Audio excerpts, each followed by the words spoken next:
Very good morning. ലോകമെമ്പാടുമുള്ള എല്ലാ പ്രേക്ഷകർക്കും മറ്റൊരു നല്ല ദിനം ആശംസിക്കുകയാണ്. 24ന്റെ പ്രിയപ്പെട്ട പ്രേക്ഷകർ ഉണർന്ന് വരുന്ന സമയമാണ്. അപ്പൊ ഒരു പുതിയ ദിനം മാത്രമല്ല, ഒരു ആഴ്ചയുടെ തുടക്കമാണ്. ഇന്നത്തെ ഡേറ്റ് പറഞ്ഞ് നമുക്ക് തുടങ്ങാം അല്ലെ? ഇന്ന് 2025 ജനുവരി 6, ധനുമാസം 22-ാം തീയതിയാണ്. കൊല്ലവർഷം 1200. മാത്രമല്ല ഇന്നൊരു തിങ്കളാഴ്ചയാണ്, ആഴ്ചയുടെ ആരംഭമാണ്. അപ്പോ ആ ഒരു ഊർജം എല്ലാവരിലേക്കും എത്തേണ്ട സമയമാണ്. അതെ, പക്ഷെ പ്രജി, നമ്മളെ സംബന്ധിച്ച് നമുക്ക് ഇന്നലെ ഞായറാഴ്ചയായിരുന്നു എന്നുള്ള ഒരു പ്രതീതി അല്ല. കാരണം നമ്മൾ കലോത്സവ നഗരിയിൽ എല്ലാവരെയും കണ്ടു. ഒരുപാട് തിരുവനന്തപുരത്ത് ആളില്ല എന്നുള്ള എല്ലാ പരാതികളും മാറ്റിയിട്ട് അത്രയും തിരക്കായിരുന്നു ഇന്നലെ. അപ്പൊ അതുകൊണ്ട് നമ്മളെ സംബന്ധിച്ച് ഇത് അനദർ ഡേ എന്നുള്ളതാണ്. പക്ഷെ നിങ്ങളും അതുപോലെ തന്നെ. അതെ, അപ്പൊ ചേച്ചി ഇങ്ങനെ പറയുമ്പോ എവിടെയാണ് നമ്മൾ ഉള്ളത് എന്നതാണ്. തിരുവനന്തപുരത്താണ് കഴിഞ്ഞ കുറെ ദിവസങ്ങളായിട്ട് നമുക്ക് അറിയാം. അപ്പോൾ ഇന്ന് മോർണിംഗ് വാക്കിനായി നമ്മൾ എത്തിയിരിക്കുന്നത് തിരുവനന്തപുരത്തിന്റെ ഒരു പ്രധാനപ്പെട്ട ഏരിയയിലാണ്. നമുക്ക് ഒരുപക്ഷെ നിങ്ങൾക്ക് ഈ ഒരു ഏരിയ നല്ല ഇരുട്ടുള്ളത് കൊണ്ട് കാണാൻ പറ്റുന്നുണ്ടാവില്ല, കുറച്ചുകൂടെ കഴിഞ്ഞു കഴിഞ്ഞാൽ മനസ്സിലാവും. എങ്കിലും ആദ്യമേ പറയുകയാണ്, ഇന്ന് ശംഖുമുഖം ബീച്ചിലാണ് നമ്മളിപ്പോൾ ഉള്ളത്. നല്ല മനോഹരമായ കാഴ്ചകളിലേക്കൊക്കെ നമുക്ക് പോവാം. ചെറുതായിട്ട് പ്രോഹിത പറയുന്നത് പോലെ നേരം പെരപെരാ വെളുത്തു വരുമ്പോൾ നിങ്ങൾക്ക് കാണാൻ കഴിയും മനോഹരമായ കാഴ്ചകൾ. ബീച്ചിൽ തൊട്ടടുത്താണ്. അപ്പൊ ഇവിടെ എങ്ങനെ ആക്റ്റീവായി വരുന്നുണ്ട്. ഈ തൊട്ട് പിറകിലുള്ള ഈ കൽമണ്ഡപം അത് പക്ഷേ കാണുന്നുണ്ടോ ചെറുതായിട്ട് എനിക്ക് അറിഞ്ഞുകൂടെങ്കിലും ഇതാണ് ശംഖുമുഖത്തിന്റെ മുഖം അല്ലെ? ശംഖുമുഖത്തിന്റെ മുഖം എന്ന് പറയുമ്പോൾ പ്രേക്ഷകർ കാണുന്ന അറിയുന്ന ഒരു ദൃശ്യം എന്ന് പറയുന്നത്, ചിത്രം എന്ന് പറയുന്നത് ഇതായിരിക്കും. അപ്പൊ എന്തായാലും ആ കാഴ്ചകളിലേക്കൊക്കെ വരാം. എന്നാൽ വാർത്തകളിലേക്ക് വന്നു കഴിഞ്ഞാൽ ഇപ്പൊ തലക്കെട്ടുകളിൽ നിന്നും പ്രേക്ഷകർക്ക് മനസ്സിലായി കഴിഞ്ഞു. ഇന്നലെ ഒരു വളരെ വളരെ രാഷ്ട്രീയമായി വളരെ വളരെ നിർണായകമായ ചില നാടകീയ സംഭവങ്ങൾ നടന്ന ദിവസം കൂടിയാണ്. അതുമായി ബന്ധപ്പെട്ട വിശദമായ റിപ്പോർട്ടിലേക്കാണ് ആദ്യം പോകുന്നത്. ഇന്നലെ എന്ത് സംഭവിച്ചു, അങ്ങനെയൊക്കെയുള്ള സംഭവം. അതായത് പറഞ്ഞിരുന്നത് PV അൻവർ MLA അറസ്റ്റും റിമാൻഡും ഒക്കെയാണ്. ഇന്നലെ രാത്രി 9:30 അറസ്റ്റ്. പിന്നെ ഉണ്ടായ പുകിലുകളൊക്കെ നമ്മൾ കണ്ടതാണ്. ഈ അറസ്റ്റ് രേഖപ്പെടുത്തിയതിന് ശേഷവും PV അൻവറിന്റെ ഒരു ഫേസ്ബുക്ക് പോസ്റ്റ് വന്നിരുന്നു. ഇന്ന് അതിന്റെ തുടർ സംഭവങ്ങളുണ്ട്. അതിരാവിലെ തന്നെ അത്തരത്തിലുള്ള നടപടികൾ എന്തെല്ലാമാണ് എന്നാണ് നമുക്ക് അറിയേണ്ടത്. എന്തായാലും കേസിൽ ഒന്നാം പ്രതിയാണ് ഇപ്പോൾ PV Anwar MLA. Forest office DMK പ്രവർത്തകർ തകർത്തു എന്ന കേസാണ് ഇപ്പോൾ അൻവറിനും ഒപ്പം തന്നെ മറ്റ് പ്രവർത്തകർക്കുമെതിരെ നിലവിലുള്ളത്. 14 ദിവസത്തേക്കാണ് ഇപ്പോൾ കേസുമായി ബന്ധപ്പെട്ടുകൊണ്ട് അറസ്റ്റിന് പിന്നാലെ ഉണ്ടായുള്ള റിമാൻഡ് കാലാവധി. ജാമ്യം തേടി PV അൻവർ ഇന്ന് കോടതിയെ സമീപിച്ചേക്കും.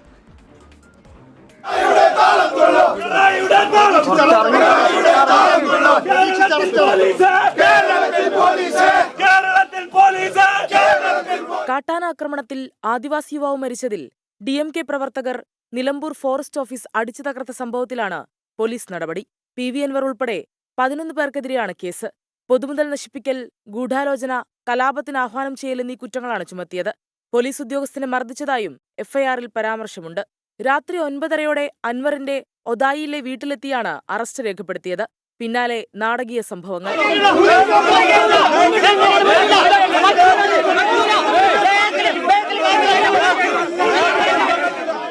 അൻവറിന് പിന്തുണയുമായി അനുയായികളും DMK പ്രവർത്തകരും തടിച്ചുകൂടി.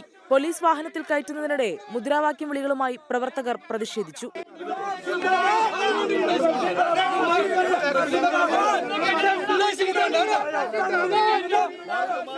രാത്രി 10 മണിയോടെ നിലമ്പൂർ താലൂക്ക് ആശുപത്രിയിൽ വൈദ്യപരിശോധന. ആശുപത്രിക്ക് പുറത്തേക്കിറങ്ങിയ PV അൻവർ മുഖ്യമന്ത്രിക്കെതിരെ രൂക്ഷ വിമർശനം ഉന്നയിച്ചു. അറസ്റ്റ് പിണറായി വിജയന്റെ മുസ്ലിം ഭീകരത, ആ മുസ്ലിം വിരുദ്ധത, അതിനപ്പുറമൊന്നുമില്ല. മജിസ്ട്രേറ്റിന്റെ മുന്നിൽ ഹാജരാക്കിയ അൻവറിനെ 14 ദിവസത്തേക്ക് റിമാൻഡ് ചെയ്തു. മാധ്യമങ്ങളോട് സംസാരിക്കുന്നത് വിലക്കിയ DYSP-യോട് അൻവർ കയർത്തു. അങ്ങോട്ടായി പിടിച്ചു. മജിസ്ട്രേറ്റ് വിളിച്ചാൽ പോകില്ലേ? നിങ്ങൾ ഓവർ സ്മാർട്ട് ആവണ്ട DYSP, മനസ്സിലായോ? നിങ്ങൾ കണ്ണൂരിനാ വരുന്ന ചെയ്യണ്ടേ, മാനം കെടുക്കാൻ നിൽക്കരുത്. പരമാവധി നിങ്ങൾ ഗുണ്ടാഴ്ച, കണ്ണൂരിലെ ഗുണ്ടാഴ്ച എന്നോട് കാണിക്കരുത്. തമ്മാടി തനി കാണിക്കരുത്. തവനൂർ സെൻട്രൽ ജയിലിലേക്കുള്ള യാത്രക്കിടെ ജനങ്ങൾക്ക് വേണ്ടി ജയിലിലേക്കെന്ന ഫേസ്ബുക്ക് പോസ്റ്റിലൂടെയും പ്രതികരണം. ജയിലിൽ എത്തിക്കുന്നതിന് മുന്നോടിയായി അൻവറിനെ കുറ്റിപ്പുറം താലൂക്ക് ആശുപത്രിയിൽ പ്രവേശിപ്പിച്ച് 2ാം തവണയും വൈദ്യപരിശോധന നടത്തി. പുലർച്ചെ 2:15 തവനൂർ സെൻട്രൽ ജയിലിൽ എത്തിച്ചു. അൻവർ ഇന്ന് രാവിലെ കോടതിയിൽ ജാമ്യാപേക്ഷ നൽകുമെന്നാണ് സൂചന. News desk 24. അപ്പോൾ എന്താണ് ഇന്നലെ സംഭവിച്ചത്, അതിൽ റിമാൻഡിലേക്കൊക്കെ പോയത് എങ്ങനെയാണ്, അറസ്റ്റ്, നാടകീയമായ അറസ്റ്റ് എന്താണെന്നൊക്കെ ഇപ്പോൾ ഒന്നുകൂടി പ്രേക്ഷകർ കണ്ടു കാണും. ഇന്നലെ ഈ വാർത്തകളൊന്നും അറിയാത്ത പ്രേക്ഷകർക്ക് എന്താണ് PV അൻവറിന്റെ അറസ്റ്റുമായി ബന്ധപ്പെട്ട് ഇന്നലെ സംഭവിച്ചതെന്ന് കൃത്യമായി മനസ്സിലായിട്ടുണ്ട്. അതെ, അതോടൊപ്പം തന്നെ ഇന്ന് ഏതെല്ലാം രീതിയിലുള്ള നീക്കങ്ങളാണ് PV അൻവറിന്റെ ഭാഗത്തു നിന്ന് ഉണ്ടാവുക എന്ന് നമുക്ക് അറിയേണ്ടതുണ്ട്. ജാമ്യാപേക്ഷ തന്നെയാണ് അടുത്ത നടപടി. സമീർ ബിൻ കരീം ചേരുന്നുണ്ട് വിവരങ്ങളുമായി. Yes Sameer, very good morning. അപ്പോൾ നിർണായകമായ അറസ്റ്റ് നാടകം, അല്ലെങ്കിൽ നാടകം എന്ന് പറയുമ്പോൾ നാടകീയമായ അറസ്റ്റ് എന്ന് പറയാം, അതിനുശേഷം ആ റിമാൻഡ് ഇപ്പോൾ ജയിലിൽ കഴിയുന്നുണ്ട്. അപ്പോൾ ഈ ജാമ്യ നീക്കം എന്താണ്, എന്ത് വാദങ്ങളാണ് ഒരുപക്ഷെ അൻവറിന്റെ ഭാഗത്തുനിന്നും ഉണ്ടാവുക, അതിൽ എങ്ങനെയാണ് പ്രോസിക്യൂഷൻ അല്ലെങ്കിൽ സർക്കാർ അതിനെ പ്രതിരോധിക്കുക?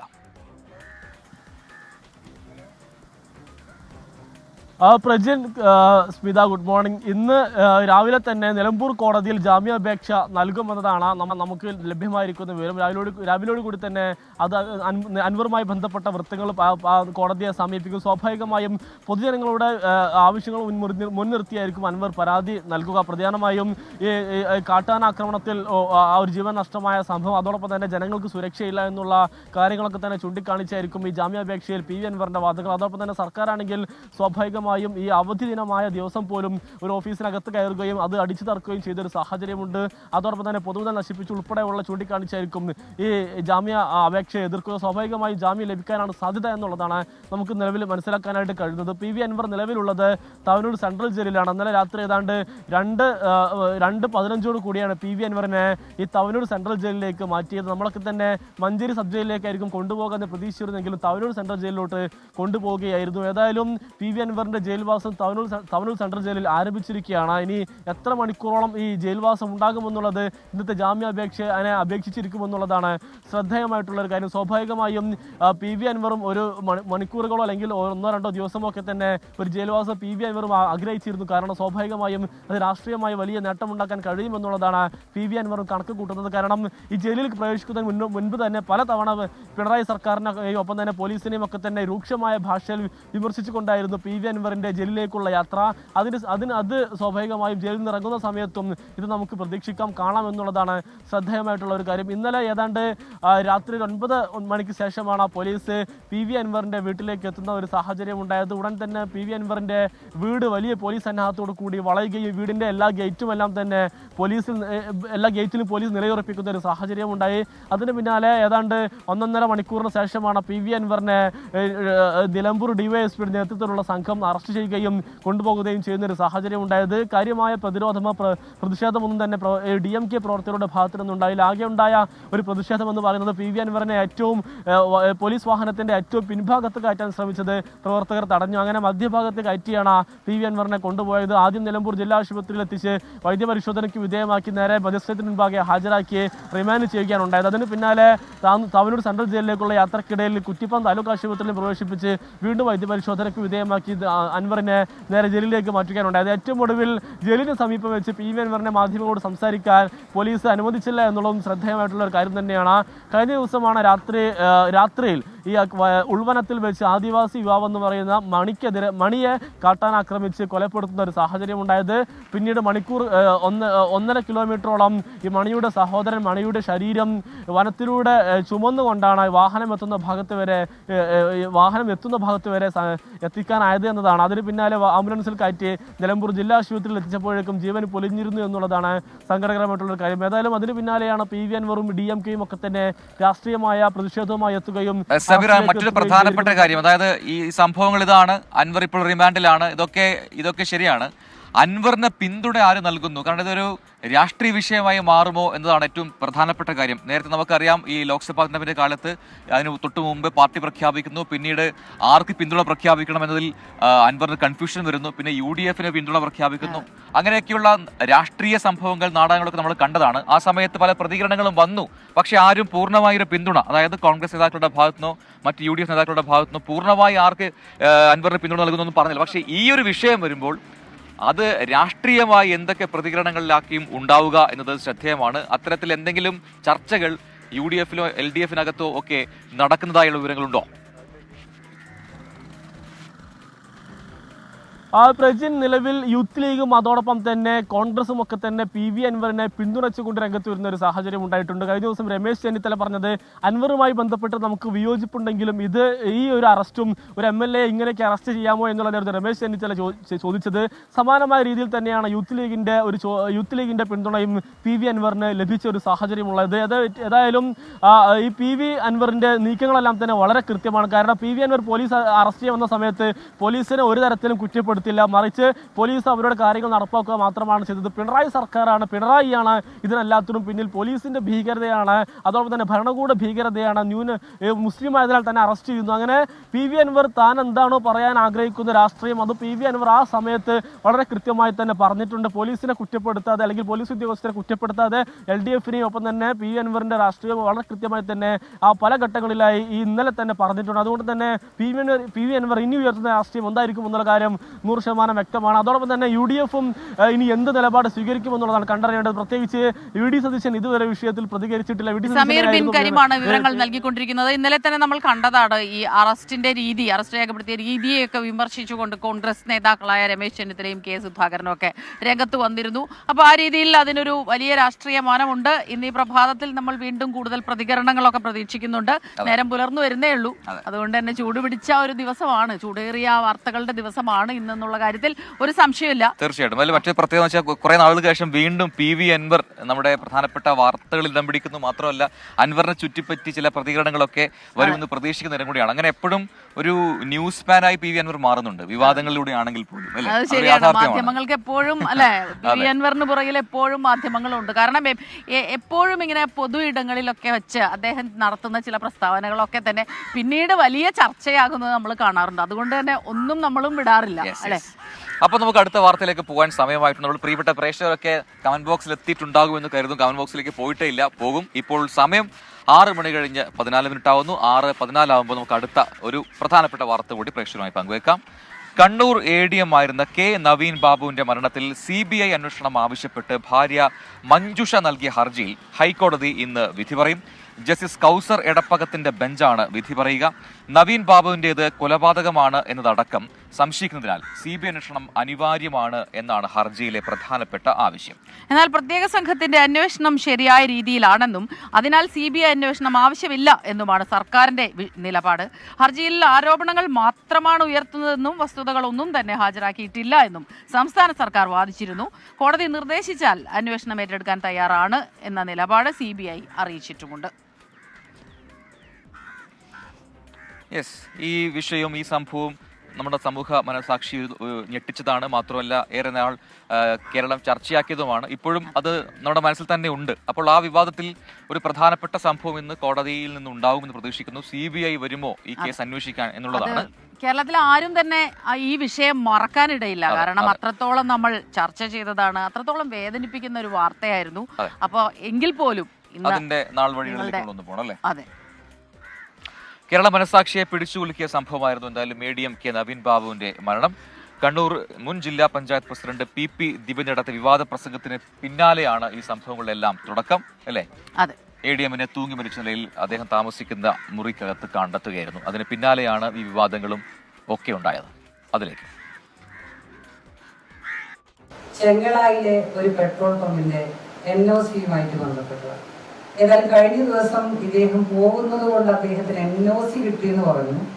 ഏതായാലും നന്നായി. ആ NOC എങ്ങനെ കിട്ടി എന്നുള്ളത് എനിക്കറിയാം.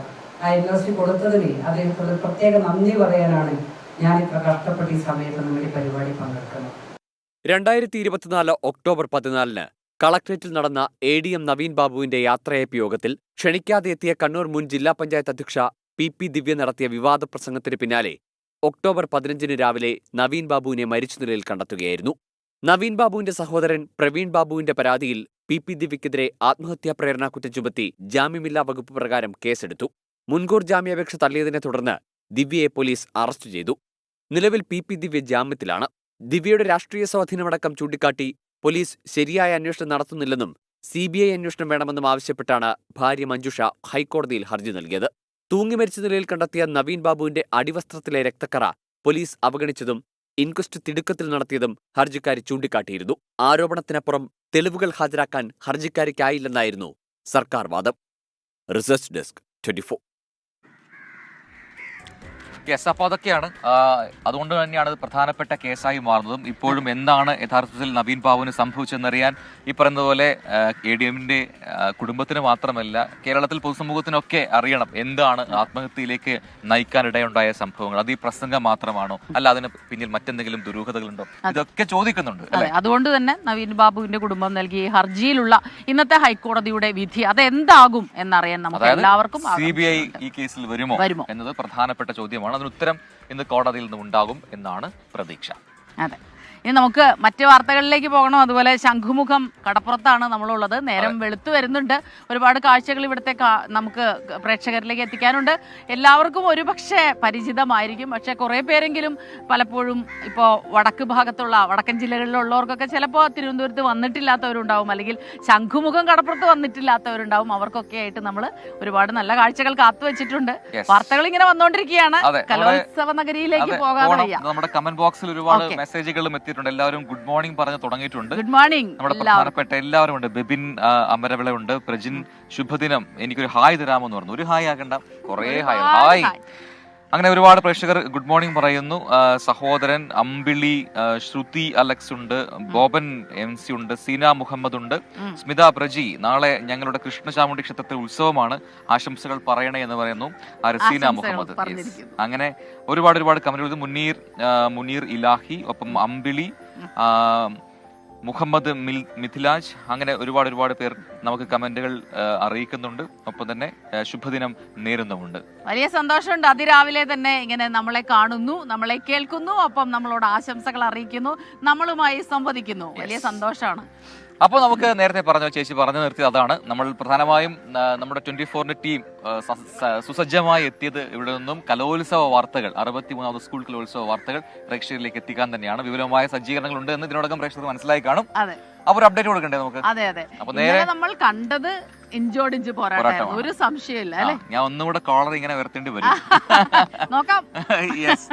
അപ്പോ കലോത്സവ നഗരിയിലേക്കാണ് അനന്ത കലാപുരി.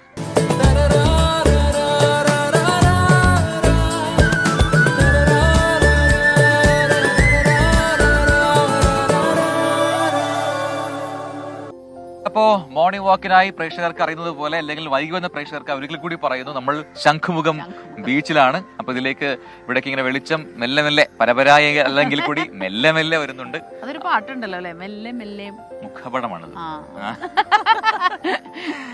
പിന്നെ അപ്പോ സംസ്ഥാന സ്കൂൾ കലോത്സവത്തിൽ ഇന്ന് എന്താണ് അപ്ഡേറ്റ് നോക്കാം. ഇന്ന് ജനപ്രിയ ഇനങ്ങൾ വേദിയിലേക്ക് എത്തുന്നുണ്ട്. നല്ല മിമിക്രി കലാകാരിയാണ് ആരോട് പറഞ്ഞിരുന്നു അല്ലേ? വേണ്ട എനിക്കറിയില്ല കേട്ടോ അതൊന്നും. മിമിക്രി മോണാക്ട് നന്നായിട്ട് പലരെയും മിമിക്രി മോണാക്ട് ശരിക്കും പറഞ്ഞാല് ഓരോ വർഷവും നമ്മൾ ശ്രദ്ധിച്ചിട്ടുണ്ട്. ജനപ്രിയ ഇനങ്ങളില് ഏറ്റവും പ്രധാനപ്പെട്ട ഒന്ന് തന്നെയാണ്. നാടകത്തിന്റെ കാര്യം പറഞ്ഞതുപോലെ തന്നെയാ, നമ്മൾ ഈ ഏതായിരിക്കും പുതിയ ഐറ്റം കൊണ്ടുവരാന്ന് കാണാനുള്ള ആകാംക്ഷയുണ്ടാവും. നിറഞ്ഞ സദസ്സ് നമ്മൾ ഇന്ന് പ്രതീക്ഷിക്കുന്നുണ്ട്. അത് കൂടാതെ ചേച്ചിയുടെ കയ്യിൽ ഒരു പുതിയ ഐറ്റം ഉണ്ട് മിമിക്രിയിൽ, അതായത് സുപ്രഭാതം പൊട്ടിവിടുന്നത്. അത് വളരെ കൃത്യമായിട്ട് അല്ല, മിമിക്രി കേൾക്കുമ്പോൾ പെട്ടെന്ന് ഒരു കാലത്ത് മാത്രമല്ല, എപ്പോഴും ഈ സുപ്രഭാതം പൊട്ടിവിടൽ ആണ് തുടങ്ങുക പലപ്പോഴും. പക്ഷെ ഇപ്പോഴൊക്കെ മാറി വന്നിട്ടുണ്ട്. എങ്കിൽ പോലും ഏതെങ്കിലും ഒരാളെങ്കിലും കാണും സുപ്രഭാതത്തിൽ തുടങ്ങുന്നത്. നമുക്ക് നോക്കാം. മാത്രമല്ല കേട്ടോ, ഒരുപാട് നമ്മുടെ ഇപ്പോ സിനിമയിലൊക്കെ ഉള്ള പല മിമിക്രി കലാകാരന്മാർ, അവരൊക്കെ തന്നെ ഇങ്ങനെ മിമിക്രി മത്സരങ്ങൾ കാണാൻ വരുന്നതൊക്കെ നമ്മൾ കാണാറുണ്ട്. മാത്രമല്ല അവരുടെ ഓർമ്മകൾ പറയും. പിന്നെ കണ്ടസ്റ്റൻസിലേക്ക് വന്നു കഴിഞ്ഞാൽ എന്തെങ്കിലും ഒരു പുതുമ പ്രതീക്ഷിക്കാത്ത ഒന്ന് സർപ്രൈസസ്. മിമിക്രി മോണായിട്ടുണ്ട്. മാത്രമല്ല ഉപകരണ സംഗീത മത്സരങ്ങൾ, അതിപ്പോ ശാസ്ത്രീയ സംഗീതം മാത്രമല്ല അതുണ്ട്. അത് മാറ്റിക്കഴിഞ്ഞാൽ ഇന്ന് ഭരതനാട്യമുണ്ട്. ഓക്കെ, ഉപകരണ സംഗീതം അല്ലേ, തിരുവാതിര. അപ്പൊ മൃദംഗമുണ്ട്, വൃന്ദവാദ്യമുണ്ട്, അങ്ങനെ കുറെ അത്തരം ജനപ്രിയ ഇനങ്ങൾ കൂടിയുണ്ട്. അപ്പൊ നമുക്ക് ആരാണ് ഇന്ന് ഇതിന്റെ അപ്ഡേറ്റ് തരാൻ ആദ്യം രാവിലെ ഞാൻ അവിടെ നിന്ന് പോരുമ്പോഴേ സ്റ്റുഡിയോ ഇന്ന് പോരുമ്പോ അജീഷ് റെഡിയായി ഇറങ്ങുന്ന ഞാൻ കണ്ടായിരുന്നു. സെൻട്രൽ സ്റ്റേഡിയത്തിൽ അജീഷ് ജയകുമാറും MG പ്രതീഷും ഉണ്ട്. നമുക്ക് ആദ്യം ആരിലേക്ക് പോകണം? അജീഷിലേക്ക് പോവാം അല്ലെ? Ajeesh, Pratheesh, good morning. പ്രതീഷാണ് തയ്യാറായിരിക്കുന്നത്. അപ്പൊ അജീഷിലേക്ക് പോകണ്ട ആദ്യം. Pratheesh, very good morning. ഇപ്പൊ സെൻട്രൽ സ്റ്റേഡിയത്തിൽ മഴ കഴിഞ്ഞ ദിവസത്തെ പോലെ പെയ്തില്ല എന്നത് ആശ്വാസമാണ്. ഇനി പെയ്തു തന്നെയാ അവിടെ എങ്ങാനും ചോദിക്കാം. രാത്രി പെയ്തോന്ന് അറിയില്ല. അതെ, സെറ്റല്ലേ അവിടെ?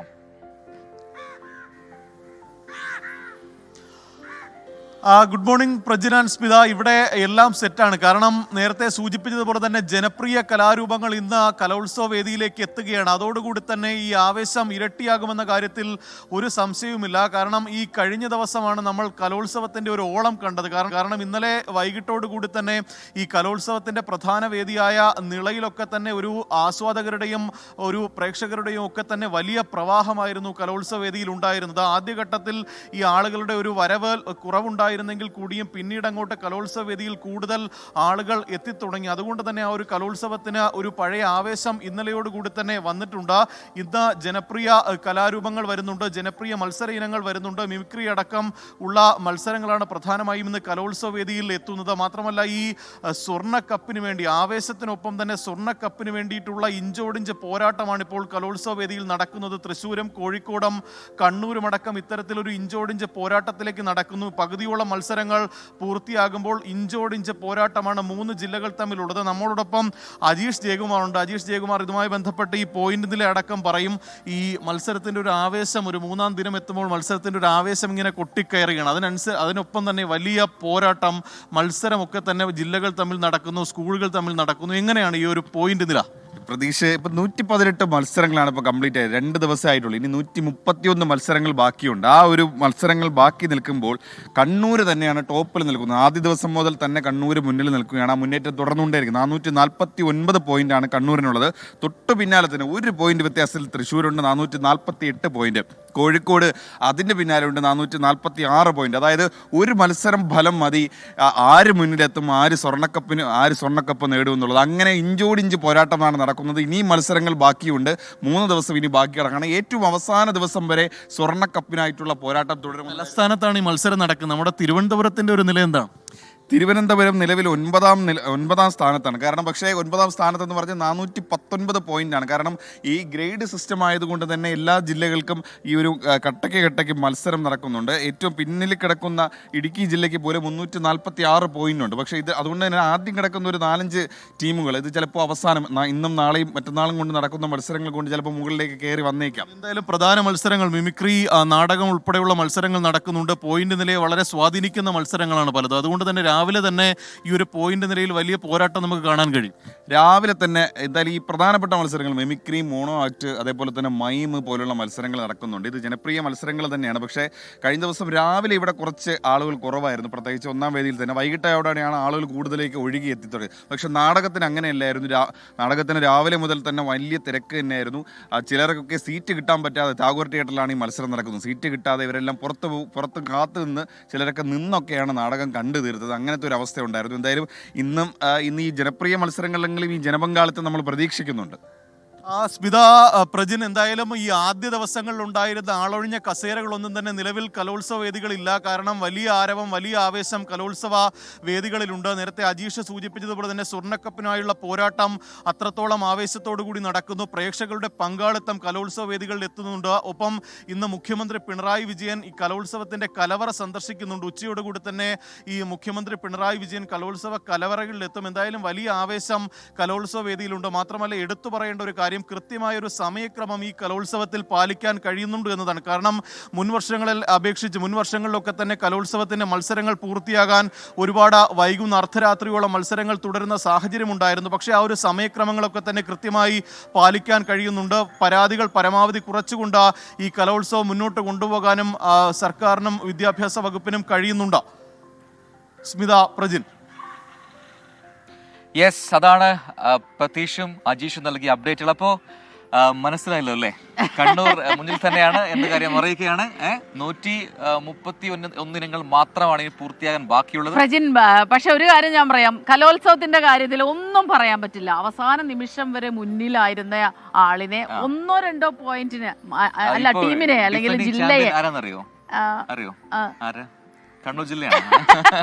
അപ്പൊ ഇത്തവണ നമ്മൾ കപ്പ് ഒരു രക്ഷയില്ലാട്ടാ പ്രജിനെ കൊണ്ട്. 2 ദിവസമായിട്ട് കണ്ണൂർ തന്നെയാണ്. പക്ഷെ ശരിക്കും പറഞ്ഞാൽ ടൈറ്റ് ഫൈറ്റ് ആണ്, ഒരു സംശയമില്ല. വെറും ചെറിയ പോയിന്റുകൾക്കാണ്. ഇപ്പൊ ഇന്നലെ നമ്മൾ കണ്ടാണ് കണ്ണൂരിനേക്കാളും 3 പോയിന്റുകൾക്ക് താഴെ തൊട്ട് തൊട്ട് പിന്നിൽ തന്നെ തൃശ്ശൂരും കോഴിക്കോടും വന്നു നിന്നിരുന്നു. ഇന്നിപ്പോൾ ഇപ്പോൾ അതുപോലെ തന്നെയാണ്. അതായത് ചെറിയ പോയിന്റുകൾക്ക് തൃശ്ശൂരും കോഴിക്കോടും തമ്മിലും വ്യത്യാസം വന്നിട്ടുണ്ട്. 449, 448, 446 എന്നിങ്ങനെ. അതുകൊണ്ട് ഏത് നിമിഷവും മാറി മറിയാം. പിന്നെ അതുമാത്രമല്ല, ഏറ്റവും പ്രധാനപ്പെട്ട കാര്യം ഒന്നാമതെത്തുക എന്നുള്ളതിനേക്കാൾ ഈ കല ആസ്വദിക്കുക, കലയുടെ പ്രകടനങ്ങൾ മത്സരിക്കുക, അതിൽ പങ്കെടുക്കുക, അതിന്റെ ആഘോഷങ്ങളിൽ ആസ്വദിച്ച് അങ്ങനെ നിൽക്കുക എന്നുള്ളത് തന്നെയാണ്. അപ്പൊ ശംഖുമുഖത്ത് നിൽക്കുമ്പോൾ ഒരുപാട് കാഴ്ചകളുണ്ട് പിറകിൽ. അതിലേക്ക് വരാം. അതിനു മുമ്പ് ഇന്നലെ അവിടെ കലോത്സവ നഗരിയിൽ നമ്മുടെ അനന്ത കലാപുരി എന്ന് പറയുന്ന 24ന്റെ പ്രത്യേക പവലിയൻ, അവിടെയൊക്കെ ഉണ്ടായ മേളം എന്താണ്, ആ ആർപ്പുവിളി എന്താണ് എന്ന് പ്രേക്ഷകർ കണ്ടു കാണും. ഇന്നലെ ആർ ശ്രീകണ്ഠൻ ചീഫ് എഡിറ്റർ പങ്കെടുത്ത പ്രത്യേക ലൈവായിരുന്നു. ഏതാണ്ട് 2-2.5 മണിക്കൂറോളം നീണ്ടു നിന്ന, അതെ, തമർത്തു തിമിർത്തു അല്ലെ. അതിൽ ജനങ്ങളും പങ്കാളികളായി, ഇവിടെ എത്തിയ കുട്ടികൾ പങ്കാളികളായി, രക്ഷിതാക്കൾ പങ്കാളികളായി, അധ്യാപകർ പോലും വന്നു എന്നുള്ളതാണ്. നമുക്ക് അതുമായി ബന്ധപ്പെട്ട റിപ്പോർട്ട് കാണാം. Hello, good evening. എല്ലാ പ്രേക്ഷകർക്കും അനന്തപുരിയിലേക്ക് സ്വാഗതം. അനന്ത കലാപുരി, നമ്മുടെ ഈ കലോത്സവം പ്രമാണിച്ചുള്ള പ്രത്യേക ഷോ ആരംഭിക്കുകയാണ്. വലിയ ജനക്കൂട്ടമാണ് ഇപ്പോൾ തിരുവനന്തപുരത്ത് സെൻട്രൽ സ്റ്റേഡിയത്തിലുള്ളത്. അടുത്ത 2 മണിക്കൂർ നമ്മൾ ഒന്നിച്ചുള്ള ഒരു യാത്രയായിരിക്കും. ഇന്നലെ രാത്രി 7:30 മുതൽ 9:30 വരെ അരങ്ങേറിയ കലോത്സവം പ്രത്യേക ബുള്ളറ്റിൻ അക്ഷരാർത്ഥത്തിൽ കലോത്സവ നഗരിയെ ഇളക്കി മറിക്കുന്നതായിരുന്നു. സെൻട്രൽ സ്റ്റേഡിയത്തിലേക്ക് എത്തിയ 24 ചീഫ് എഡിറ്റർ ആർ ശ്രീകണ്ഠൻ നായരെ സ്വീകരിച്ചത് തിരുവനന്തപുരം മേയർ ആര്യ രാജേന്ദ്രനും സാംസ്കാരിക വകുപ്പ് ഡയറക്ടർ ദിവ്യ എസ് അയ്യരും കുടുംബവും ചേർന്ന്. ഓയ്, how are you? Okay, hello. Okay, സന്തോഷം. ആ മേയർ, എന്തൊക്കെയാണ്? കലോത്സവം ഗംഭീരമായിട്ട് നടക്കുന്നുണ്ടല്ലേ? ഓക്കെ. എങ്ങനെ ഡോക്ടർ ദിവ്യയുടെ വിശേഷങ്ങൾ? ശബരിനാഥ അന്വേഷിക്കുന്നുണ്ടല്ലേ? ഓക്കെ. സാധാരണ മാത്രമാണ് ചാനലിൽ ചാടുന്നത്. 6 മണി തൊട്ട് രാത്രി വരെ ചാട്ടമാണല്ലോ, എല്ലാരും ചാടുക ജനങ്ങൾ. കലോത്സവത്തിന്റെ വിവിധ വേദികളിൽ നടന്ന എല്ലാ മത്സരങ്ങളും 2 മണിക്കൂർ നീണ്ട ഷോയുടെ ഭാഗമായി ചെണ്ടമേളവും ബാൻഡ് മേളവും ആഘോഷ അന്തരീക്ഷം തീർത്തു.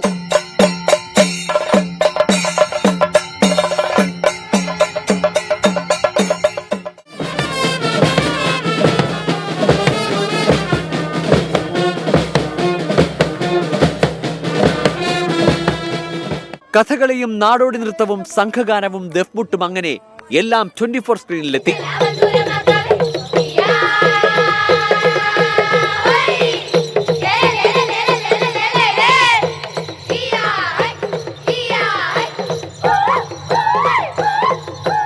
പൊതുജനങ്ങളുടെ പങ്കാളിത്തവും ശ്രദ്ധേയം. കുട്ടിപ്പാട്ടുകാർ ചേർന്നൊരുക്കിയ ഗാനമേളയും പ്രത്യേക ഷോയുടെ ഭാഗമായി.